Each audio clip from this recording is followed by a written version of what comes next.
RSS ಇದು ಕ್ರೈಸ್ತ ವಿರೋಧಿ, ಮುಸ್ಲಿಂ ವಿರೋಧಿ ಅನ್ನುವಂಥ ಒಂದು ಹಣಪಟ್ಟಿಯನ್ನು ಕಟ್ಕೋಬೇಕಾಗಿದೆ. ಕಾರ್ಯಕರ್ತರಾದವರು ಬರೀ ಕೆಲಸ ಮಾಡ್ತಾ ಇದ್ರು ಸ್ವಯಂ ಸೇವಕರಲ್ಲಿ. ಈ ಥರದ ಚಟುವಟಿಕೆಯಿಂದ ಏನನ್ನೂ ನಾವು ಸಾಧಿಸೋದಕ್ಕಾಗೋದಿಲ್ಲ. ಇದು ಡಾಕ್ಟರ್ ಹೆಡ್ಗೇವರ್ಗೆ ಇಷ್ಟ ಆಗಲಿಲ್ಲ. ಇಡೀ ದೇಶದ ಸಮಾಜದ ಸ್ಥಿತಿ ಸರಿಯಾಗಬೇಕಾದ್ರೆ ಪ್ರತಿಯೊಬ್ಬರಲ್ಲೂ ಸ್ವಾಭಿಮಾನ ಇರಬೇಕು. ಈ ಸಂಘಕ್ಕೆ ಭಾಳ ದೊಡ್ಡ ಉದ್ದೇಶ ಇತ್ತು, ಇಡೀ ಸಮಾಜವನ್ನು ಸಂಘಟನೆ ಮಾಡಬೇಕು ಅನ್ನುವಂಥ ಉದ್ದೇಶ. ಅವನು ಹಿಂದೂ ಆಗಿರ್ಬೋದು, ಮುಸ್ಲಿಂ ಆಗಿರ್ಬೋದು, ಕ್ರಿಶ್ಚಿಯನ್ ಆಗಿರ್ಬೋದು, ಅವರೆಲ್ಲರೂ ದೇಶವನ್ನು ಪ್ರೀತಿಸುವವರು. ಸಂಘ ಅಂದರೆ ಸಾಮಾನ್ಯ ಜನರಿಂದ ಹಿಡಿದು ರೈತರು, ಕಾರ್ಮಿಕರು, ದೀನರು, ದಲಿತರು, ವಿದ್ಯಾವಂತರು, ಪ್ರೊಫೆಸರು, ವೈದ್ಯರು ಎಲ್ಲರ ಒಂದು ಸಂಘಟನೆ. ಗಾಂಧೀಜಿಯವರ ಮನಸ್ಸಿನಲ್ಲಿ ಏನು ಅಂದರೆ ಇಲ್ಲಿ ಯಾರು ಯಾವ ಜಾತಿಯವರು ಅದನ್ನು ಪತ್ತೆ ಹಚ್ಚಬೇಕು ಅನ್ನೋಂತಿತ್ತು. ಇಷ್ಟೆಲ್ಲ ಇದ್ದಾಗ್ಯೂ ಕೂಡ ಕಾಂಗ್ರೆಸ್ನವರು RSS ಅಂದರೆ ದೇಶ ವಿರೋಧಿಗಳು, ಭಯೋತ್ಪಾದಕರು ಅಂತ ಈಗೆಲ್ಲ ಕರೀತಾರಲ್ಲ, ಅವರು ಇತಿಹಾಸವನ್ನು ಒಂದೋ ಅರ್ಥ ಮಾಡ್ಕೊಂಡಿಲ್ಲ ಅಥವಾ ಇತಿಹಾಸ ಗೊತ್ತಿದ್ರೂ ಅದನ್ನು ಮರೆಮಾಚ್ತಾರೆ. ಪತ್ರಿಕೆ ಸಂಪಾದಕರಾಗಿಯೂ ಅವರು ಕೆಲಸ ಮಾಡ್ತಾನೆ. ಅವರಿಗೆ ಕಾಂಗ್ರೆಸ್ ಬಗ್ಗೆ ಇರುವಂಥ ಅಭಿಮಾನ ಅಥವಾ ಒಂದು ಗಾಂಧೀಜಿಯವರ ಮಾರ್ಗದ ಬಗ್ಗೆ ಇರುವಂಥ ಒಂದು ಅಭಿಮಾನ ಇವೆಲ್ಲವನ್ನೂ ಅವರು ತೋರ್ಪಡಿಸ್ಕೊಳ್ತಾನೆ ಬಂದರು. ಆದರೂ ಅವರು ಕಾಂಗ್ರೆಸ್ಸಿನಿಂದ ಹೊರಗೆ ಬಂದು ರಾಷ್ಟ್ರೀಯ ಸ್ವಯಂ ಸೇವಕ ಸಂಘವನ್ನು ಹುಟ್ಟು ಹಾಕಿದರು. ಇದಕ್ಕೆ ಕಾರಣ ಏನು ಅಂತ, ಮತ್ತು ಹಾಗೆ ಹುಟ್ಟು ಹಾಕಿದಂತಹ RSS ನಂತರದ ದಿನಗಳಲ್ಲಿ ಇದು ಕ್ರೈಸ್ತ ವಿರೋಧಿ, ಮುಸ್ಲಿಂ ವಿರೋಧಿ ಅನ್ನುವಂಥ ಒಂದು ಹಣಪಟ್ಟಿಯನ್ನು ಕಟ್ಕೋಬೇಕಾಯಿತು. ಈ ಎಲ್ಲ ವಿಚಾರಗಳನ್ನು ಹೇಳೋದಾದರೆ ನೀವು ಕಾಂಗ್ರೆಸ್ನಲ್ಲಿ ಇದ್ದಾಗ ಡಾಕ್ಟರ್ ಜಿಯವರಿಗೆ ಒಂದು ಅನಿಸಿದ್ದು ಅಂದರೆ ಅಲ್ಲಿ ನಾಯಕರು ಮತ್ತು ಉಳಿದವರೆಲ್ಲ ಸ್ವಯಂ ಸೇವಕರು, ಕಾರ್ಯಕರ್ತರು, ಈ ಒಂದು ಅಂತರ ತುಂಬ ಇತ್ತಲ್ಲಿ. ನಾಯಕರಾದವರು ಅವರು ಬರೀ ಕುರ್ಚಿ, ಪದವಿ ಇತ್ಯಾದಿ, ಆದರೆ ಕಾರ್ಯಕರ್ತರಾದವರು ಬರೀ ಕೆಲಸ ಮಾಡ್ತಾಯಿದ್ರು ಸ್ವಯಂ ಸೇವಕರೆಲ್ಲ. ಸ್ವಯಂ ಸೇವಕ ಅನ್ನುವಂಥ ಶಬ್ದಕ್ಕೆ ಆಗಿದ್ದಂಥ ಅರ್ಥ ಅಂದರೆ ಯಾವುದಾದ್ರೂ ಸಮಾರಂಭ ನಡೆದಾಗ ಕುರ್ಚಿ, ಮೇಜು, ಟೇಬಲೆಲ್ಲ ಜೋಡಿಸೋದು, ಜಮ್ಖಾನ ಹಾಸೋದು, ಆಮೇಲೆ ಕಾರ್ಯಕ್ರಮ ಮುಗಿದ್ಮೇಲೆ ಜಮ್ಖಾನ ಮಡಿಸಿಡೋದು, ಮೈಕ್ ಕಟ್ಟೋದು, ಇಷ್ಟೇ ಕೆಲಸ ಸ್ವಯಂ ಸೇವಕ ಅಂದರೆ. ಇದು ಡಾಕ್ಟರ್ ಹೆಡ್ಗೇವರ್ಗೆ ಇಷ್ಟ ಆಗಲಿಲ್ಲ. ಸ್ವಯಂ ಸೇವಕ ಅನ್ನೋದಕ್ಕೆ ತೀರಾ ಈ ಒಂದು ಕೀಳು ಅರ್ಥ ಅದು ಸರಿಯಲ್ಲ ಅಂತ ಅನ್ನಿಸ್ತವರಿಗೆ. ಜೊತೆಗೆ ಅವರಿಗೆ ಅನ್ನಿಸ್ತು ಇಂತಹ ಒಂದು ಪಕ್ಷದಿಂದ, ಈ ಥರದ ಚಟುವಟಿಕೆಯಿಂದ ಏನನ್ನೂ ನಾವು ಸಾಧಿಸೋದಕ್ಕಾಗೋದಿಲ್ಲ.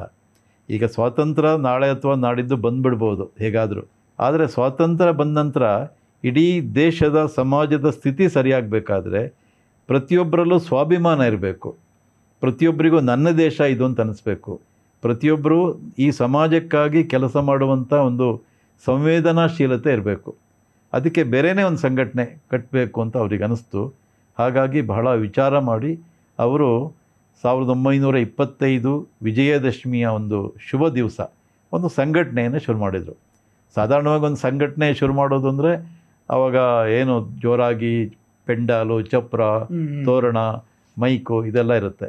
ಸಂಘ ಶುರುವಾದಾಗ ಏನೂ ಇರಲಿಲ್ಲ. ಶುರುವಾಗಿದ್ದು ಹೇಗೆ ಅಂದರೆ ನಾಗ್ಪುರದ ಅದೇ ಮೋಹಿತೇವಾಡ ಮೈದಾನ, ಒಂದು 10-15 ಜನ ಹುಡುಗರನ್ನು ಸೇರಿಸಿದ್ರು, ಜೊತೆಗೆ ಆಟ ಆಡಿದರು, ಆಮೇಲೆ ಭಾರತ್ ಮಾತಾ ಕಿ ಜೈ ಹೇಳಿದರು, ಇನ್ಯಾವುದೋ ಒಂದು ದೇಶಭಕ್ತಿಯ ಹಾಡನ್ನು ಹೇಳಿದರು. ಇವತ್ತಿನಿಂದ ಸಂಘ ಶುರುವಾಗಿದೆ ಅಂತ ಒಂದು ಅನೌನ್ಸ್ ಮಾಡಿದರು. ಅಷ್ಟೇ, ಇನ್ಯಾವುದೂ ಇರಲಿಲ್ಲ. ಇಷ್ಟೇ ಸಂಘ ಶುರುವಾಯಿತು ಅಂದರೆ ಅದು ಯಾರಿಗೂ ಗೊತ್ತೂ ಆಗಲಿಲ್ಲ ಇಡೀ ದೇಶದಲ್ಲಿ. ಆನಂತರ ನಿಧಾನವಾಗಿ ಶಾಖೆಗೆ ಬರೋರ ಸಂಖ್ಯೆ ಜಾಸ್ತಿ ಆಯಿತು. ಯಾಕೆಂದರೆ ಅಲ್ಲಿ ಕಬಡ್ಡಿ ಆಡ್ತಾಯಿದ್ರು, ಅದೊಂದು ಸಾಹಸದ ಆಟವಾಗಿತ್ತು. ಆಮೇಲೆ ಬೇರೆ ಬೇರೆ ಥರದ ಆಟಗಳು, ಮತ್ತು ಕತೆ ಹೇಳ್ತಾಯಿದ್ರು, ನಮ್ಮ ದೇಶಭಕ್ತರ ಕಥೆಗಳು, ಹಿಂದಿನ ಪೂರ್ವಜರ ಕಥೆಗಳು, ರಾಮಾಯಣ, ಮಹಾಭಾರತ ಇದರ ಉಲ್ಲೇಖಗಳು, ಇದೆಲ್ಲ ಅನೇಕ ತರುಣರಿಗೆ ಖುಷಿ ಕೊಡ್ತು. ಹಾಗಾಗಿ ಶಾಖೆ ಬರೋರ ಸಂಖ್ಯೆ ಜಾಸ್ತಿ ಆಯಿತು. ಇದಾದ ನಂತರ ಅದಕ್ಕೊಂದು ಸ್ವರೂಪ ಕೊಡಬೇಕು ಅಂತ ಅನ್ನಿಸ್ತು. ಸಾಧಾರಣವಾಗಿ ಒಂದು ಮಗು ಹುಟ್ಟಿದ ಕೂಡಲೇ ಅದಕ್ಕೊಂದು ಹೆಸರು ಇಡೋದಿಲ್ಲ. ಅದು ಆರೋಗ್ಯವಾಗಿ ಒಂದು ಸ್ವಲ್ಪ ದಿವಸ ಬೆಳೆದ ನಂತರ ಅದಕ್ಕೊಂದು ಹೆಸರು ಇದೆಲ್ಲ ಮಾಡ್ತಾರೆ. ಆಮೇಲೆ ಅದಕ್ಕೆ ಕುಲಾವಿ ಹುಲಿಸೋದು ಇದೆಲ್ಲ ಮಾಡ್ತಾರೆ. ಹಾಗೇನೆ ಸಂಘ ಸಹಜವಾಗಿ ಬೆಳೆದು ಬಂತು. ಸಂಘಕ್ಕೆ ಮೊದಲೇನು ಬರೀ ಸಂಘ ಅಂತಿತ್ತು. ಅನೇಕ ಸಂಘಗಳು ಶುರುವಾಗುತ್ತೆ. ನಾವು ನೋಡಿದ್ವಿ ರೈತ ಸಂಘ ಅಥವಾ ಕನ್ನಡ ಸಂಘ, ಇನ್ಯಾವುದೋ ಕ್ಷೇಮಾಭಿವೃದ್ಧಿ ಸಂಘ, ಹಾಗೆ ಈ ಸಂಘ ಶುರುವಾಗಿದ್ದಲ್ಲ. ಸಂಘದ ಈ ರೈತ ಸಂಘ ಅದಕ್ಕೆ ಯಾವುದೋ ಒಂದು ನಿರ್ದಿಷ್ಟ ಉದ್ದೇಶ ಇರುತ್ತೆ. ಆದರೆ ಈ ಸಂಘಕ್ಕೆ ಭಾಳ ದೊಡ್ಡ ಉದ್ದೇಶ ಇತ್ತು, ಇಡೀ ಸಮಾಜವನ್ನು ಸಂಘಟನೆ ಮಾಡಬೇಕು ಅನ್ನುವಂಥ ಉದ್ದೇಶ. ಕ್ರಮೇಣ ಅದೆಲ್ಲವುದನ್ನು ಅಳವಡಿಸ್ಕೊಳ್ತಾ ಬಂದರು. ಈಗೇನು ರಾಷ್ಟ್ರೀಯ ಸ್ವಯಂ ಸೇವಕ ಸಂಘ ಅಂತಿದೆ, ಅದು ಕೂಡ ಬಹಳ ಪ್ರಜ್ಞಾಪೂರ್ವಕವಾಗಿ ಇಟ್ಟಂಥ ಹೆಸರು. ಅನೇಕರು ವಿರೋಧ ಮಾಡಿದ್ರು. ವಿರೋಧ ಅಂದರೆ ವೈಚಾರಿಕವಾಗಿ ರಾಷ್ಟ್ರೀಯ ಅಂತ ಯಾಕೆ ಇಟ್ಟಿದ್ರಿ, ಹಿಂದೂ ಸ್ವಯಂ ಸೇವಕ ಸಂಘ ಅಂತ ಇಡ್ಬೋದಿತ್ತಲ್ಲ. ರಾಷ್ಟ್ರೀಯರು ಅಂದರೆ ಆಗಿನ ಕಾಲದಲ್ಲಿ ಅರ್ಥ ಏನಿತ್ತು ಅಂದರೆ ಹಿಂದೂ, ಮುಸ್ಲಿಂ, ಕ್ರೈಸ್ತ, ಪಾರ್ಸಿ ಈ ದೇಶದಲ್ಲಿ ಯಾರ್ಯಾರಿದ್ದಾರೋ ಅವರೆಲ್ಲ ರಾಷ್ಟ್ರೀಯರು ಅಂತ. ಆದರೆ ಇದು ಸಂಘ ಬರೀ ಹಿಂದೂ ಸಂಘಟನೆ ಮಾಡೋಕ್ಕೆ ಅಂತ ಹೊರಟಂಥ ಸಂಘ ರಾಷ್ಟ್ರೀಯ ಸ್ವಯಂ ಸೇವಕ ಸಂಘ ಅಂತ ಇಟ್ಟಿದೆಯಲ್ಲ ಅಂತ ಅನೇಕ ಆಗಿನ ಕಾಲದ ದೊಡ್ಡ ದೊಡ್ಡ ವಿಮರ್ಶಕರು, ಈಗೇನು ನಾವು ಇನ್ಫ್ಲೂಯೆನ್ಸರ್ ಅಂತ ಹೇಳ್ತೀವಲ್ಲ ಆ ಥರದವರೆಲ್ಲ ತುಂಬ ಜಿಜ್ಞಾಸೆ ಮಾಡಿದರು. ಆಗ ಡಾಕ್ಟರ್ಜಿ ಹೇಳಿದ್ರಂತೆ, ಈ ದೇಶದಲ್ಲಿರುವಂಥ ಯಾರೇ ಆದರೂ ಯಾರು ದೇಶವನ್ನು ಪ್ರೀತಿಸ್ತಾರೆ ಅವರೆಲ್ಲ ರಾಷ್ಟ್ರೀಯರೇ. Whether he may be a Hindu or Muslim or a Christian, ಅವನು ಹಿಂದೂ ಆಗಿರ್ಬೋದು, ಮುಸ್ಲಿಂ ಆಗಿರ್ಬೋದು, ಕ್ರಿಶ್ಚಿಯನ್ ಆಗಿರ್ಬೋದು, ಅವರೆಲ್ಲರೂ ದೇಶವನ್ನು ಪ್ರೀತಿಸುವವರು. ಹಾಗಾಗಿ ನಮ್ಮ ಸಂಘಕ್ಕೆ ರಾಷ್ಟ್ರೀಯ ಸ್ವಯಂ ಸೇವಕ ಸಂಘ ಅಂತ ಇಟ್ಟಿದ್ದೀವಿ. ಸ್ವಯಂ ಸೇವಕ ಅಂದರೆ ಬೇರೆ ಕಡೆ ಎಲ್ಲ ಕುರ್ಚಿ ಮೇಜು ಎತ್ತೋದು, ಜಮಖಾನ ಮಾಡಿಸೋದು ಅಂತಿದೆ, ಆತ ಸ್ವಯಂ ಸೇವಕ ಅಂತ. ಸಂಘದ ಸ್ವಯಂ ಸೇವಕ ಅಂದರೆ ಆ ರೀತಿಯಲ್ಲ. ಸಂಘದ ಸ್ವಯಂ ಸೇವಕ ಅಂದರೆ ಆತ ಸ್ವತಃ ತಾನೇ ದುಡ್ಡನ್ನು ಖರ್ಚು ಮಾಡಿ ಸಮಾಜವನ್ನು ಬೆಳೆಸೋದಕ್ಕೆ ಹೊರಡಬೇಕು ಅಂತ. ಯಾಕೆಂದರೆ ಸಂಘದ ಶಿಬಿರಗಳು ನಡೀತಾ ಇತ್ತು. ಸಂಘದ ಶಿಬಿರಗಳಲ್ಲಿ ಬೇರೆ NCC ಅಥವಾ ಇನ್ಯಾವುದೋ ಎಲ್ಲ ಇದ್ದಾಗ ಅದಕ್ಕೆ ಆ ಸಂಸ್ಥೆಯಿಂದ ಯೂನಿಫಾರ್ಮ್ ಕೊಡ್ತಾಯಿದ್ರು, ಬೂಟ್ ಕೊಡ್ತಾಯಿದ್ರು, ಊಟ ಕೊಡ್ತಾಯಿದ್ರು. ಹಾಗಾಗಿ ಅಲ್ಲಿ ಹೋದ್ರೆ ಸಾಕಿತ್ತು. ಆದರೆ ಸಂಘದಲ್ಲಿ ಆ ಥರ ಅಲ್ಲ. ಸಂಘವನ್ನು ಡಾಕ್ಟರ್ಜಿ ಬೆಳೆಸೋದ ರೀತಿ ಹೇಗೆ ಅಂದರೆ, ಒಂದು ಶಿಬಿರ ನಡೆದ್ರೆ ಆ ಶಿಬಿರಕ್ಕೆ ಎಷ್ಟು ಖರ್ಚಾಗುತ್ತೆ ಅದರ ಲೆಕ್ಕ ಹಾಕಿ ಪ್ರತಿಯೊಬ್ಬ ಸ್ವಯಂ ಸೇವಕ ಇಷ್ಟು ಕೊಡಬೇಕು ಶುಲ್ಕ. ಹಾಗೆಯೇ ಆತನ ಯೂನಿಫಾರ್ಮು, ಹಾಗೆ ಯೂನಿಫಾರ್ಮ್ ಬೇರೆ ಬೇರೆ ಇತ್ತು, ಆಮೇಲೆ ಬದಲಾಗಿ ಈಗ ಪ್ಯಾಂಟ್ ಬಂದಿದೆ. ಆಗ ಕಾಕಿ ನಿಕ್ಕರ್ ಇತ್ತು, ಬಿಳಿ ಶರ್ಟ್ ಇತ್ತು, ಕಪ್ಪು ಟೋಪಿ ಇತ್ತು, ಕಾಲಿಗೆ ಕಪ್ಪು ಬೂಟು, ಪುಂಗಲಿ ಪಟ್ಟಿ ಅಂತ ಇತ್ತು. ಅದನ್ನು ಕಟ್ಕೊಳ್ಳೋಕ್ಕೆ ಒಂದು 20 ನಿಮಿಷ ಬೇಕಾಗ್ತಾ ಇತ್ತು. ಇದೆಲ್ಲವುದನ್ನು ಕೂಡ ಸ್ವಯಂ ಸೇವಕನೇ ಮಾಡ್ಕೋಬೇಕು. ಆತ ಸ್ವಂತ ದುಡ್ಡಿನಿಂದ ಅದನ್ನೆಲ್ಲ ಮಾಡ್ಕೋಬೇಕು. ಅವನೇ ಸ್ವಯಂ ಸೇವಕ ಅಂತ. ಸ್ವಯಂ ಸೇವಕ ಅಂದರೆ ಬರೀ ಏನೋ ಒಂದಷ್ಟು ಕೆಲಸ ಮಾಡೋನಲ್ಲ, ಸ್ವಂತ ಹಣದಿಂದ ಸಮಾಜದ ಕೆಲಸ ಮಾಡೋವನೇ. ಅಂದರೆ ಸ್ವಾಭಿಮಾನ, ಈ ಸಮಾಜವನ್ನು ಸ್ವಾಭಿಮಾನದಿಂದ ಒಗ್ಗೂಡಿಸುವಂಥ ವ್ಯಕ್ತಿ, ಅವನೇ ಸ್ವಯಂ ಸೇವಕ ಅಂತ ಆ ಹೆಸರನ್ನು ಕೊಟ್ಟರು. ಸಂಘ ಅಂದರೂ ಹಾಗೆ. ಸಂಘ ಅಂದರೆ ಯಾವುದೋ ರೈತ ಸಂಘ, ಕನ್ನಡ ಸಂಘ, ಕ್ಷೇಮಾಭಿವೃದ್ಧಿ ಸಂಘದಾಗಲ್ಲ. ಸಂಘ ಅಂದರೆ ಅದರಿಂದ ಒಂದು ದೇಶಾಭಿಮಾನವಾದ ಒಂದು ಕಿಡಿ ಹೊತ್ಕೊಳ್ಬೇಕು. ಹಾಗಾಗಿ ರಾಷ್ಟ್ರೀಯ ಸ್ವಯಂ ಸೇವಕ ಸಂಘ ಅಂದರೆ ದೇಶಭಕ್ತರನ್ನು ತಯಾರು ಮಾಡುವಂಥ ಮತ್ತು ಸಮಾಜವನ್ನು ಸಂಘಟಿಸುವಂಥ ಇದು. ನಾನು ಪ್ರಾರಂಭದಲ್ಲಿ ಏನು ಹೇಳಿದೆ, ಸ್ವಂತಕ್ಕೆ ಸ್ವಲ್ಪ, ಸಮಾಜಕ್ಕೆ ಸರ್ವಸ್ವ. ರಾಷ್ಟ್ರಾಯ ಸ್ವಾಹ ರಾಷ್ಟ್ರಾಯ ಇದಂ ನ ಮಮ. ಎಲ್ಲವೂ ರಾಷ್ಟ್ರಕ್ಕೆ ಅರ್ಪಣೆ. ಸ್ವಂತಕ್ಕೆ ಸ್ವಲ್ಪ ಇಟ್ಕೋಬೇಕು, ಸ್ವಂತಕ್ಕೇನೂ ಇಲ್ಲದೆ ಇರೋಕ್ಕಾಗಲ್ಲ, ಒಂದು ಸ್ವಲ್ಪ ಇರಬೇಕು. ಆದರೆ ನಮ್ಮಲ್ಲಿರುವಂಥದ್ದನ್ನು ಸಮಾಜಕ್ಕೆ ಕೊಡಬೇಕು. ಈ ಒಂದು ದೊಡ್ಡ ಒಂದು ಉದಾತ್ತವಾದ ಪರಿಕಲ್ಪನೆಯಿಂದ ಸಂಘ ಶುರುವಾಯಿತು. ಹಾಗಾಗಿ ಪ್ರಾರಂಭದಲ್ಲಿ ನೀವು ಕೇಳಿದಂಥ ಪ್ರಶ್ನೆ ಜೀವಂತಿಕೆ ಯಾಕಿದೆ ಅಂದರೆ ಇದೇ ಕಾರಣಕ್ಕೆ. ಸಂಘದ ಯಾವುದೇ ಶಿಬಿರ ಆಗಲಿ ಅಲ್ಲಿ ಸಂಘದಿಂದ ದುಡ್ಡು ಕೊಡುವಂಥದ್ದಿಲ್ಲ, ಸ್ವಯಂ ಸೇವಕನೇ ಕೊಡಬೇಕು. ಶಿಬಿರ ನಡೀತಾ ಇರ್ಬೇಕಾದ್ರೆ ಯಾರೋ ಸರ್ಕಾರದಿಂದ ಹಣವನ್ನು ಅಪ್ಲಿಕೇಶನ್ ಹಾಕಿ ತೊಗೊಳ್ಳೋವಂಥ ಪದ್ಧತಿ ಇಲ್ಲ, ಅಥವಾ ಇನ್ಯಾರೋ ದೊಡ್ಡ ದೊಡ್ಡ ಉದ್ಯಮಿಗಳಿಂದ ತಗೊಳ್ಳೋದಿಲ್ಲ. ಸಮಾಜದಿಂದ ಸಂಗ್ರಹ ಮಾಡ್ತಾರೆ. ಸ್ವಯಂ ಸೇವಕರು ಕೊಡಬೇಕು, ಜೊತೆಗೆ ಸಮಾಜದಿಂದ ಉದಾರಿಗಳು ಯಾರಿದ್ದಾರೆ, ದಾನಿಗಳು, ಅವರಿಂದ ಹಣ ಸಂಗ್ರಹ ಮಾಡಿ ಆ ಶಿಬಿರಗಳನ್ನು ಮಾಡ್ತಾರೆ. ದೊಡ್ಡ ದೊಡ್ಡ ಶಿಬಿರಗಳು ಬೇಕಾದಷ್ಟು ನಡೆದಿದೆ. ಮತ್ತು ಆ ಶಿಬಿರಗಳಲ್ಲಿ ಹೇಗೆ ಅಂದರೆ ಎಲ್ಲರೂ ಅದಕ್ಕೆ ಕೊಡುಗೆಯಿಂದ ಕೊಡಬೇಕು, ಸ್ವಯಂ ಸೇವಕನೂ ಕೊಡಬೇಕು. ಅಷ್ಟೇ ಅಲ್ಲ, ಮತ್ತು ಸಂಘ ಅಂದರೆ ಅದು ಯಾರೋ ಕೆಲವರು ಮಾತ್ರ ಪ್ರತಿಷ್ಠಿತರು ಅಥವಾ ಶ್ರೀಮಂತರು ಇವರ ಒಂದು ಸಂಘಟನೆ ಅಲ್ಲ. ಸಮಾಜದಲ್ಲಿ ಯಾರ್ಯಾರು ಇದ್ದಾರೆ, ಸಾಮಾನ್ಯ ಜನರಿಂದ ಹಿಡಿದು ರೈತರು, ಕಾರ್ಮಿಕರು, ದೀನರು, ದಲಿತರು, ವಿದ್ಯಾವಂತರು, ಪ್ರೊಫೆಸರು, ವೈದ್ಯರು, ಎಲ್ಲರ ಒಂದು ಸಂಘಟನೆ. ಶಾಖೆಗೆ ಯಾರು ಬರ್ತಾರೆ ಅವರೆಲ್ಲರೂ ಇರ್ತಾರೆ ಅದರಲ್ಲಿ. ಶಾಖೆಯಲ್ಲಿ ಮತ್ತು ಸಮಾನತೆ ಇರುತ್ತೆ. ಅದರಲ್ಲಿ ಶ್ರೀಮಂತರಿಗೆ ಒಂದು ಬೇರೆ ವ್ಯವಸ್ಥೆ, ರೈತರಿಗೆ ಒಂದು ವ್ಯವಸ್ಥೆ, ಈ ಕಡೆ ಇನ್ನು ಕೆಲವರಿಗೆಲ್ಲ ವ್ಯವಸ್ಥೆ, ಆ ಥರ ಇಲ್ವೇ ಇಲ್ಲ. ಎಲ್ಲರೂ ಒಂದೇ. ಶಾಖಾ ಪದ್ಧತಿ ಅಂತ ಡಾಕ್ಟರ್ ಹೆಡ್ಗೆ ಅವರು ಏನು 1 ಗಂಟೆ ಶಾಖೆ ಅಂತ ತಂದರು, ಅದಕ್ಕೊಂದು ಹಿನ್ನೆಲೆ ಇದೆ. 1 ಗಂಟೆ ನಾವು ಒಟ್ಟಿಗೆ ಸೇರಿ ಅಲ್ಲಿ ದೇಶದ ಬಗ್ಗೆನೇ ಯೋಚನೆ ಮಾಡಿದರೆ ಈ ದೇಶದಲ್ಲಿ ಒಂದು ನಮಗೆ ಗೊತ್ತಿಲ್ಲದಿರುವಂಥ ಒಂದು ಅಂಡರ್ ಕರೆಂಟ್, ಅಂದರೆ ಒಂದು ಅದ್ಭುತವಾದ ಶಕ್ತಿ ನಿರ್ಮಾಣ ಆಗುತ್ತೆ. ಅದನ್ನು ಭಗಿನಿ ನಿವೇದಿತ ಕೂಡ ಒಂದು ಸರಿ ಹೇಳಿದರು. ನಾವು ಪ್ರತಿನಿತ್ಯ ಒಂದು ಕಡೆ ಸೇರಿ ನಮ್ಮ ಸ್ವಾರ್ಥಕ್ಕಲ್ಲದೆ ನಿಸ್ವಾರ್ಥವಾಗಿ ಪ್ರಾರ್ಥನೆ ಮಾಡಿದರೆ ಅದರಿಂದ ಶಕ್ತಿ ನಿರ್ಮಾಣ ಆಗುತ್ತೆ ಅಂತ. ಹಾಗೆ ಅನೇಕರು ಧ್ಯಾನ ಮಾಡೋದು ಇದೆಲ್ಲ ಅದೇ ಕಾರಣಕ್ಕೋಸ್ಕರ. ಹಾಗೆ 1 ಗಂಟೆ ಶಾಖೆಯಲ್ಲಿ ಅಲ್ಲಿ ಆಟ ಪಾಠ, ದೇಶಭಕ್ತಿಯ ಕಥೆಗಳು ಇದೆಲ್ಲ ಹೇಳೋದ್ರಿಂದ ಗೊತ್ತಿಲ್ಲದೇ ಅಲ್ಲಿಗೆ ಬರುವಂಥ ತರುಣರು ಅಥವಾ ವಯಸ್ಕರು, ಮಧ್ಯಮ ವಯಸ್ಕರು ಯಾರೇ ಇರ್ಬೋದು, ಅವರೆಲ್ಲರೂ ಒಂದು ದೇಶಭಕ್ತಿಯ ಒಂದು ಗಂಗೆಯಲ್ಲಿ ಮಿಂದಾಗುತ್ತೆ. ಅವರಲ್ಲಿ ದೇಶಭಕ್ತಿ ನಿರ್ಮಾಣ ಆಗುತ್ತೆ. ಅವರು ಸಮಾಜಕ್ಕಾಗಿ ಕೆಲಸ ಮಾಡಬೇಕು ಅನ್ನುವಂಥ ಭಾವನೆಯೂ ನಿರ್ಮಾಣ ಆಗುತ್ತೆ ಅಂಥೇಳಿ ಈ ಒಂದು ಶಾಖಾ ಪದ್ಧತಿಯನ್ನು ಅವರು ತಂದರು. ಭಾಳ ಸುಲಭವಾದ ಒಂದು ಪದ್ಧತಿ ಅದು. 1 ಗಂಟೆ ಸಮಯ ಕೊಡಬೇಕು ಅಂತ, 1 ಗಂಟೆ. ಆದರೆ ಆ 1 ಗಂಟೆಯ ಸಮಯ ಬಹಳ ಮಹತ್ವದ್ದು. ಅದರಲ್ಲಿ ಬಡವ ಬಲ್ಲಿದ, ಮೇಲು ಕೀಳು ಎಲ್ಲವೂ ಬದಲಾಗ್ತಾ ಹೋಗುತ್ತೆ. ಯಾಕೆಂದರೆ ಅಲ್ಲಿ ಬಂದಾಗ ಒಟ್ಟಿಗೆ ಆಟ ಆಡಬೇಕು. ಈಗ ಕಬಡ್ಡಿ ಆಡಬೇಕಾದ್ರೆ ಯಾರೋ ಒಬ್ಬರನ್ನ ಕಾಲು ಇನ್ನೊಬ್ಬ ಎಳಿತಾನೆ, ಅವನು ಶ್ರೀಮಂತ, ಭಾಳ ಪ್ರತಿಷ್ಠಿತ, ಅವನ ಕಾಲು ಎಳಿಬಾರ್ದು ಅಂತ ಯಾರೂ ಮಾಡಲ್ಲ. ಅವನು ಔಟ್ ಆಗಬೇಕಷ್ಟೇ. ಅದು ಸಂಗತಿದ್ದು. ಆಟ ಆಡ್ಬೇಕಾದ್ರೆ ಅಷ್ಟೇ, ಎಲ್ಲರೂ ಕೈ ಮುಟ್ಟಿ ಆಟ ಆಡ್ತಾರೆ. ಹಾಗಾಗಿ ಮುಟ್ಟಿದಾಗ ಸ್ಪೃಶ್ಯತೆ ಅಸ್ಪೃಶ್ಯತೆ ಪ್ರಶ್ನೆನೇ ಬರೋದಿಲ್ಲ. ಮತ್ತು ಶಿಬಿರಗಳಾದಾಗ ಒಟ್ಟಿಗೆ ಊಟ ಮಾಡ್ತಾರೆ. ಒಟ್ಟಿಗೆ ಊಟ ಮಾಡಿದಾಗ ಅಲ್ಲಿ ಬಡಿಸುವಂಥ ವ್ಯವಸ್ಥೆ ಇರುತ್ತೆ. ಇವತ್ತೊಂದು ಬ್ಯಾಚು, ನಾಳೆ ಒಂದು ಬ್ಯಾಚು, ಹೀಗೆ ಆ ಬ್ಯಾಚ್ನಲ್ಲಿ ಎಲ್ಲ ಜಾತಿಯವರು ಇರ್ತಾರೆ. ಶಿಬಿರಕ್ಕೆ ಹೋಗ್ಬೇಕಾದ್ರೆ ನಿನ್ನ ಜಾತಿ ಯಾವುದು ಅಂತ ಯಾವುದೇ ಕಾಲಮ್ ಇಲ್ಲ. ಹಿಂದೂ ಆದ್ರೆ ಆಯಿತು, ಹಿಂದೂ ಅಲ್ಲದೇ ಇರೋರು ಕೂಡ, ಆ ಹಿಂದೂಗಳು ಕೂಡ ಬರ್ಬೋದು. ಅವ್ರು ಏನು ಅಂದರೆ ದೇಶವನ್ನು ಪ್ರೀತಿಸಬೇಕು ತಾಯಿ ಅಂತ ಅಷ್ಟೇ ಸಂಘದಲ್ಲಿರೋದು. ಹಿಂದೂ ಅಂದರೆ ಕೇವಲ ಒಂದು ಪಟ್ಟಿ ಹಾಕ್ಕೊಂಡಂಥ ಇದಂತ ಅಲ್ವೇ ಅಲ್ಲ. ಹಿಂದೂಗಳು ಯಾರು ಬೇಕಾದ್ರೆ ಆಗ್ಬೋದು. ಹಿಂದೂ ಅನ್ನೋದಕ್ಕೆ ಒಂದು ವಿಶಾಲವಾದ ಅರ್ಥ ಇದೆ. ಸಂಘ ಕೊಟ್ಟಿರೋದು ಅದೇ ಅರ್ಥ. ಹೀಗೆ ಗೊತ್ತಿಲ್ಲದೆ ಇರುವಂಥ ಒಂದು ಸಮಾನತೆಯನ್ನು ಸಂಘ ಬೆಳೆಸ್ತಾ ಬಂದಿದೆ. ಗಾಂಧೀಜಿಗೂ ಕೂಡ ಒಂದು ಸರಿ ಆಶ್ಚರ್ಯ ಆಯಿತು. ಅವರು ವಾರ್ಧಾದಲ್ಲಿ ಇದ್ದಾಗ ಒಂದು ಸಂಘದ ಶಿಬಿರದ ಎದುರುಗಡೆನೇ ಅವ್ರದ್ದು ಆಶ್ರಮ ಇತ್ತು. ಅಲ್ಲಿ ತಂಗಿದ್ರು. ದಿವಸ ನೋಡ್ತಾಯಿದ್ರು. ಎಷ್ಟೋ ಜನ ಬಂದು ಆಟ ಆಡ್ತಾಯಿದ್ರು, ಪ್ರಾರ್ಥನೆ ಮಾಡ್ತಾಯಿದ್ರು, ಖುಷಿಯಾಗಿರ್ತಾಯಿದ್ರು. ಅವ್ರಿಗೆ ಆಶ್ಚರ್ಯ ಆಯಿತು, ಏನು ಇಷ್ಟೊಂದು ಸಂತೋಷವಾಗಿರ್ತಾರಲ್ಲ, ಏನಿದು ಅಂತೆಲ್ಲ. ಯಾರು ಹೇಳೋದಂತ, ಇದು RSS ಶಾಖೆ ಇದು ಅಂತ. ನಾನು ಒಂದು ಸರಿ ನೋಡಬೇಕು ಅಂತ ಹೇಳಿದ್ರಂತೆ. ಸರಿ, ಮರುದಿವಸ ಅಲ್ಲಿ ಅವರ ಆಪ್ತ ಕಾರ್ಯದರ್ಶಿ ಹೋಗಿ ಸಂಘದ ಪ್ರಮುಖರನ್ನು ಭೇಟಿ ಮಾಡಿ ಬರ್ತೀನಿ ಅಂತ ಹೇಳಿದ್ರಂತೆ. ಆಯಿತು ಬನ್ನಿ, ಖಂಡಿತ ಸ್ವಾಗತ ಅಂಥೇಳಿ ಗಾಂಧೀಜಿಯವರು ಅಲ್ಲಿಗೆ ಹೋದರು. ಶಿಬಿರಕ್ಕೆ, ವಾರ್ಧಾದಲ್ಲಿ ನಡೀತಾ ಇದ್ದಂಥ ಒಂದು ಇದಕ್ಕೆ. ಅಲ್ಲಿ ಹೋದಾಗ ಅವರಿಗೆ ಆಶ್ಚರ್ಯ ಕಾದಿತ್ತು. ಎಲ್ಲ ಒಟ್ಟಿಗೆ ಇದ್ದಾರೆ, ಒಟ್ಟಿಗೆ ಹಾಡು ಹೇಳ್ತಾರೆ. ಗಾಂಧೀಜಿಯವರ ಮನಸ್ಸಿನಲ್ಲಿ ಏನು ಅಂದರೆ, ಇಲ್ಲಿ ಯಾರು ಯಾವ ಜಾತಿಯವರು ಅದನ್ನು ಪತ್ತೆ ಹಚ್ಚಬೇಕು ಅನ್ನೋಂತ ಇತ್ತು. ಪ್ರತಿಯೊಬ್ಬರಿಗೂ ಪ್ರಶ್ನೆ ಕೇಳಿದ್ರಂತೆ, ನಿನ್ನ ಹೆಸರೇನು ಅಂತ. ಎಲ್ಲರೂ ಹೆಸರು ಹೇಳಿದರು. ನೀನು ಯಾವ ಜಾತಿ? ನಾನು ಹಿಂದೂ ಅಂತ ಒಬ್ಬ ಹೇಳ್ದ. ಇನ್ನೊಬ್ಬನಿಗೆ ಕೇಳಿದರು, ಅವನ ಹೆಸರು ಹೇಳ್ದ, ನಾನು ಹಿಂದೂ ಅಂತ. ಯಾರನ್ನು ಕೇಳಿದ್ರು ಹಿಂದೂ ಅನ್ನೋದು ಬಿಟ್ಟರೆ ಯಾವ ಜಾತಿನೂ ಹೇಳ್ತಾ ಇಲ್ಲ. ಅಲ್ಲ, ಹಿಂದೂ ಸರಿ, ಹಿಂದೂ ಒಳಗೆ ಯಾವ ಜಾತಿ ನೀನು ಅಂತ ಇನ್ನೊಂದು ಪ್ರಶ್ನೆ ಗಾಂಧೀಜಿಯವ್ರದ್ದು. ಯಾರೂ ಹೇಳ್ತಾ ಇರಲಿಲ್ಲ, ಇಲ್ಲ ಹಿಂದೂ ಅಷ್ಟೇ. ಅವ್ರಿಗೆ ಆಶ್ಚರ್ಯ ಆಯಿತು. ಇವರೇನು ಅಸ್ಪೃಶ್ಯರನ್ನೆಲ್ಲ ಮುಖ್ಯ ಪ್ರವಾಹಕ್ಕೆ ತರಬೇಕು ಅಂತೇಳಿ ಹರಿಜನ ಅಂತ ಒಂದು ಹೊಸ ನಾಮಕರಣ ಮಾಡಿದರು.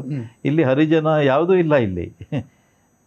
ಕೊನೆಗೆ ಸಂಘದ ಪ್ರಮುಖರಿಗೆಲ್ಲ ಕೇಳಿದ್ರಂತೆ, ಇಲ್ಲ ನಾವು ಜಾತಿ ಗೀತಿ ಅದೆಲ್ಲ ಯಾರಿಗೂ ಕೇಳೋದಿಲ್ಲ, ಹಿಂದೂ ಅಷ್ಟೇ ನಮ್ಮದು, ಹಿಂದೂ ಸಂಘಟನೆ, ಜಾತಿ ಅದೆಲ್ಲ ಇಲ್ವೇ ಇಲ್ಲ, ಇಲ್ಲಿ ಎಲ್ಲರೂ ಒಂದೇ, ಎಲ್ಲ ಜಾತಿಯವರು ಒಂದೇ ಅಂತ. ಗಾಂಧೀಜಿಯವ್ರಿಗೆ ಭಾಳ ಆಶ್ಚರ್ಯ ಆಯ್ತಂತೆ. ಅದಾದಮೇಲೆ ಡಾಕ್ಟರ್ ಹೆಡ್ಗೇವರನ್ನು ಕೂಡ ಭೇಟಿ ಮಾಡಿದ್ರು. ಅವರು ಭೇಟಿ ಮಾಡಿದಾಗ ಹೇಳಿದ್ರಂತೆ, ನಾನು ಏನು ಒಂದು ಈ ಸಮಾಜದಲ್ಲಿ ಸಮಾನತೆ ತರಬೇಕು, ಈ ಅಸ್ಪೃಶ್ಯತೆ ನೀಗಬೇಕು ಅಂತ ಒಂದು ಕೆಲಸ ಮಾಡಬೇಕು ಅಂತ ಹೊರಟಿದ್ದೀನೋ, ಅದನ್ನು ನೀವು ಈಗಾಗಲೇ ಮಾಡಿಬಿಟ್ಟಿದ್ದೀರಿ, ನೀವು ಅದರಲ್ಲಿ ಬಹಳ ದೂರ ಕ್ರಮಿಸಿದ್ದೀರಿ, ನಂಗೆ ಭಾಳ ಸಂತೋಷ ಆಗಿದೆ ಅನ್ನುವಂಥ ಮಾತನ್ನು ಗಾಂಧೀಜಿ ಹೇಳಿದ್ರಂತೆ. ಅವ್ರಿಗೆ ಆಶ್ಚರ್ಯ ಆಯಿತು. ಇಲ್ಲಿ ಯಾರು ಮಹಾರರಿಲ್ಲ, ಹೊಲೆಯರು ಅಂತ ಯಾರು ಹೇಳ್ತಾ ಇಲ್ಲ, ಹರಿಜನ ಅಂತ ಹೇಳ್ತಾ ಇಲ್ಲ, ಅಲ್ಲ ಹಿಂದೂ ಅಂತ ಹೇಳ್ತೀಯಲ್ಲ ಅಂತ. ಇದು ಅವರಿಗೆ ಆಶ್ಚರ್ಯ ಆದಂಥ ಒಂದು ಘಟನೆ. ಅಂಬೇಡ್ಕರ್ ಕೂಡ ಒಂದು ಸರಿ ಬಂದಿದ್ದರು. ಪುಣೆಯಲ್ಲಿ ಒಂದು ಶಿಬಿರ ನಡೆದಾಗ ಅಂಬೇಡ್ಕರ್ ಕೂಡ ಶಿಬಿರಕ್ಕೆ ಬಂದಿದ್ದರು. ಅವರಿಗೂ ಕೂಡ ಅಲ್ಲಿ ಎಲ್ಲ ಜಾತಿಯವರು ಬೆರೆತು ಈ ಥರದ ಒಂದು ಸಂಘಟನೆಯಲ್ಲಿ ಸೇರಿರೋದು ಭಾಳ ಖುಷಿ ಕೊಟ್ಟಿತ್ತು ಅವರಿಗೆ. ನಿಜವಾಗಿ ಅಲ್ಲಿ ಅನೇಕ ಮಹಾರರು ಅಂತ ಅನ್ಸ್ಕೊಂಡವರು, ಅವರೆಲ್ಲ ಕೀಳು ಜಾತಿ ಅಂತ ಕರೀತಾ ಇದ್ರು, ಅವರು ಕೂಡ ಇದ್ದರು. ಅವರು ಕೂಡ ಆ ಶಿಬಿರದಲ್ಲಿ ಭಾಗವಹಿಸಿದ್ರು. ಅದು ಅವರಿಗೆ ಭಾಳ ಖುಷಿ ಕೊಡ್ತು. ಹೀಗೆ ಸಂಘದ ಶಿಬಿರಕ್ಕೆ ಅಥವಾ ಸಂಘದ ಕಾರ್ಯಕ್ರಮಗಳಿಗೆ ಯಾರ್ಯಾರು ಕಾಂಗ್ರೆಸ್ನಲ್ಲಿದ್ದರು ಅಂಥ ಮಹನೀಯರು ಬೇಕಾದಷ್ಟು ಜನ ಬಂದೋಗಿದ್ದಾರೆ. ವಿಠಲ್ ಭಾಯ್ ಪಟೇಲ್ ಬಂದಿದ್ದಾರೆ, ಹಾಗೆಯೇ ಮದನ ಮೋಹನ ಮಾಲವೀಯರು ಬಂದಿದ್ದಾರೆ, ಗಾಂಧೀಜಿ ಬಂದಿದ್ದಾರೆ, ಅಂಬೇಡ್ಕರ್ ಬಂದಿದ್ದಾರೆ, ಸಾಕಷ್ಟು ಜನ ಹತ್ತಿರದಿಂದ ನೋಡಿದ್ದಾರೆ. ಇಷ್ಟೆಲ್ಲ ಇದ್ದಾಗ್ಯೂ ಕೂಡ ಕಾಂಗ್ರೆಸ್ನವರು RSS ಅಂದರೆ ದೇಶ ವಿರೋಧಿಗಳು, ಸಮಾಜಘಾತುಕರು, ಭಯೋತ್ಪಾದಕರು ಅಂತ ಈಗೆಲ್ಲ ಕರೀತಾರಲ್ಲ, ಅವರು ಇತಿಹಾಸವನ್ನು ಒಂದೋ ಅರ್ಥ ಮಾಡ್ಕೊಂಡಿಲ್ಲ ಅಥವಾ ಇತಿಹಾಸ ಗೊತ್ತಿದ್ದರೂ ಅದನ್ನು ಮರೆಮಾಚ್ತಾರೆ ಅನ್ನೋದನ್ನು ಮಾತ್ರ ಹೇಳ್ಬೋದು ಅಷ್ಟೇ. ಅಂದರೆ ಹಿಂದೂಗಳ ಪರವಾಗಿ ಕೆಲಸ ಮಾಡಿದ್ದು ಅನ್ನೋದು ಒಂದೇ ಕಾರಣಕ್ಕೆ ಇದು ಮುಸ್ಲಿಂ ವಿರೋಧಿ ಮತ್ತು ಕ್ರೈಸ್ತ ವಿರೋಧಿ ಅನ್ನುವಂಥ ಒಂದು ಪಟ್ಟವನ್ನು ವಿರೋಧಿಗಳು ಕಟ್ಟಿದ್ರ ಅಂತ. ಆ ರೀತಿ ಇರಲಿಲ್ಲ. ಈಗ ಸಂಘಕ್ಕೆ ಬರೀ ಹಿಂದೂಗಳು ಅಂದರೆ ಕ್ರಿಶ್ಚಿಯನ್ ಅಂದರೆ ಹಿಂದೂಗಳು ಅಲ್ಲದೇ ಇರೋರು ಬರಬಾರ್ದು ಅಂತ ಎಲ್ಲೂ ಹೇಳಿರಲಿಲ್ಲ. ಈಗಲೂ ಕೂಡ ನಮ್ಮ ಅನೇಕ ಕಾರ್ಯಕರ್ತರಿದ್ದಾರೆ. ಸುಮ್ಮನೆ ಒಂದು ಉದಾಹರಣೆ ಕೊಡ್ತೀನಿ. ಇಲ್ಲಿ ಹೊಳೆ ನರಸೀಪುರದಲ್ಲಿ ಡ್ಯಾನಿ ಪಿರೇರಾ ಅಂತ ಒಬ್ಬರು ಕಾರ್ಯಕರ್ತರು. ಅವ್ರ ಜಿಲ್ಲಾ ಮಟ್ಟದ ಜವಾಬ್ದಾರಿ ಕೂಡ ಇದೆ, ಒಂದು ಶಾಲೆಯಲ್ಲಿ ಶಿಕ್ಷಕರು. ಅವ್ರ ಹೆಸರನ್ನೇನು ಬದಲಾಯಿಸ್ಕೊಂಡಿಲ್ಲ ಸಂಘಕ್ಕೆ ಬಂದ ಮೇಲೆ, ಡ್ಯಾನಿ ಪಿರೇರಾ ಅಂತಲೇ ಇದೆ. ವಿಜಯ ಕರ್ನಾಟಕದಲ್ಲೂ ವಿಜಯವಾಣಿಯಲ್ಲೂ ಅವ್ರದ್ದು ಅಂಕಣ ಕೂಡ ಬರುತ್ತೆ. ಈಗಲೂ ಕೂಡ ರಾಷ್ಟ್ರೀಯ ವಿಚಾರಗಳ ಬಗ್ಗೆ ಭಾಳ ಪ್ರಖರವಾಗಿ ಬರೀತಾರೆ. ಶಾಲೆಯಲ್ಲಿ ಕೂಡ ನಮ್ಮ ಹಿಂದೂ ಸಂಸ್ಕೃತಿ ಪರಂಪರೆ ಬಗ್ಗೆ ಭಾಳ ಚೆನ್ನಾಗೇ ಮಾತಾಡ್ತಾರೆ ಅವರು, ಸಂಘದ ಕಾರ್ಯಕರ್ತ ಅವರು. ಹಾಗೇನೆ ಮಾಣಿಪ್ಪಾಡಿ ಅಂತ ಒಬ್ಬರು, ಮಾಣಿಪ್ಪಾಡಿ ವರದಿ ಅದೆಲ್ಲ ಬಂತಲ್ಲ, ಅನ್ವರ್ ಮಾಣಿಪ್ಪಾಡಿ, ಈ ವಕ್ಫ್ ಇದ್ರ ಬಗ್ಗೆ ಎಲ್ಲ ಏನೇನು ಅಲ್ಲೆಲ್ಲ ನಡೀತಾ ಇದೆ ಅವ್ಯವಹಾರಗಳು, ಅದ್ರದ್ದೊಂದು ದೊಡ್ಡ ವರದಿ ತಯಾರು ಮಾಡಿದರು. ಅವರು ಕೂಡ ಸಂಘದ ಶಾಖೆಗೆ ಬಂದವರೇ, ಸಂಘದ ಶಿಬಿರಗಳು ಕೂಡ ಬಂದ್ರವರು. ಅವರೇನು ತಮ್ಮ ಹೆಸರನ್ನ ಅನ್ವರ್ ಮಾಣಿಪ್ಪಾಡಿ ಇದ್ದಿದ್ದನ್ನು ಅಶೋಕ್ ಅಂತ ಏನು ಬದಲಾಯಿಸ್ಕೊಂಡಿಲ್ಲ, ಅನ್ವರ್ ಅಂತಲೇ ಅವ್ರ ಹೆಸರಿದೆ. ಈ ಥರ ಅನೇಕರನ್ನ ನಾವು ಹೆಸರಿಸ್ಬೋದು, ತುಂಬ ಜನ. ಉದಾಹರಣೆಗೆ ಕರಾವಳಿಯಲ್ಲಿ, ದಕ್ಷಿಣ ಕನ್ನಡದಲ್ಲಿ ಆ ಥರ ಸಾಕಷ್ಟು ಜನ ಸಂಘಕ್ಕೆ ಬಂದು ಹೋಗಿರೋರು ಇದ್ದಾರೆ. ಕೇರಳದಲ್ಲೂ ಇದ್ದಾರೆ. ಕೇರಳದಲ್ಲಿ ಎಷ್ಟೋ ಜನ ಬಂದಿದ್ದಾರೆ. ಕಮ್ಯುನಿಸ್ಟ್ನಲ್ಲಿ ಇದ್ದವರು ಕೂಡ ಸಂಘಕ್ಕೆ ಬಂದವರು ಇದ್ದಾರೆ. ಕಮ್ಯುನಿಸ್ಟ್ ಸಿದ್ಧಾಂತವನ್ನು ಬದಲಾಯಿಸಿ ಅದರಿಂದ ಈಚೆ ಬಂದವರು ಸಾಕಷ್ಟು ಜನ ಇದ್ದಾರೆ.